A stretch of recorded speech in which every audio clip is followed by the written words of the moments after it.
investigates. Think about the teachers you had in your life, the ones who encouraged you, inspired you. So many teachers are selfless, hardworking, and effective. But tonight we need to talk about the teachers who do not have the best interests of your child at heart.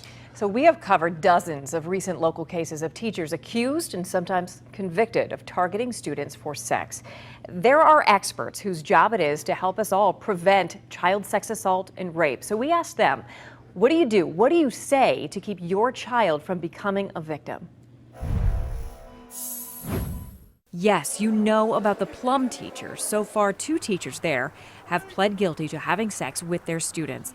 But just stop for a second and think about all the others charged in just the past year. It's people in authority having sexual relations with students. With regard to a teacher, it's institutional sexual assault.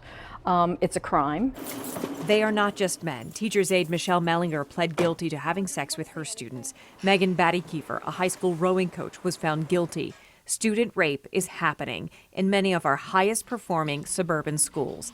And yet it happened years before texting and Snapchat. I idolized him, I wanted to learn from him, and he took that and he used it, and he ended up, raping me. Beth Doherty is a thriving adult now with a loving husband and a successful career, but she wants you and your children to know how to spot a predator. Her former teacher is serving 39 years in prison for what he did to her and other students. I met him when I was 13, and the grooming and the manipulation started immediately, but I was 13 and not able to recognize what was going on. It started with gifts and a lot of extra attention. Allison Hall with Pittsburgh Action Against Rape says tell your child that the adults in their life are not their friends. They should not be sharing personal information like trouble in their marriage or that they just got a big job promotion.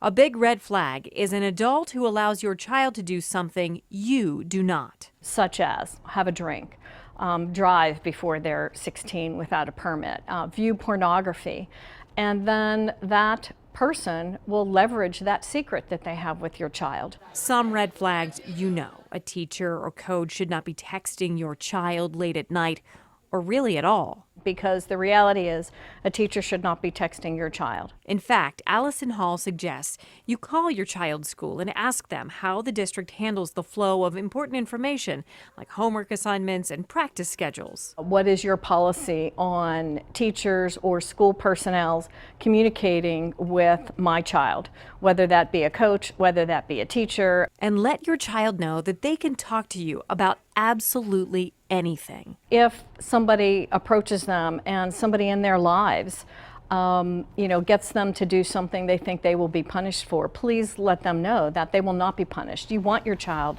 to come and talk to you about things that scare them.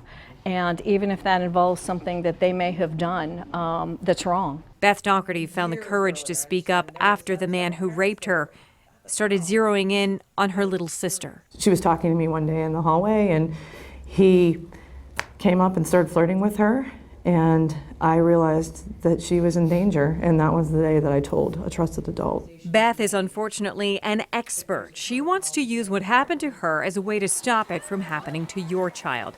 Prevention starts with a tough talk at a young age. That some teachers go from the classroom to a prison cell after preying on the children they're supposed to teach. Sexual abuse is very difficult to talk about. It feels awkward. Nobody wants to hear it, but it's even more devastating to experience it. So I feel like we need to be talking about it.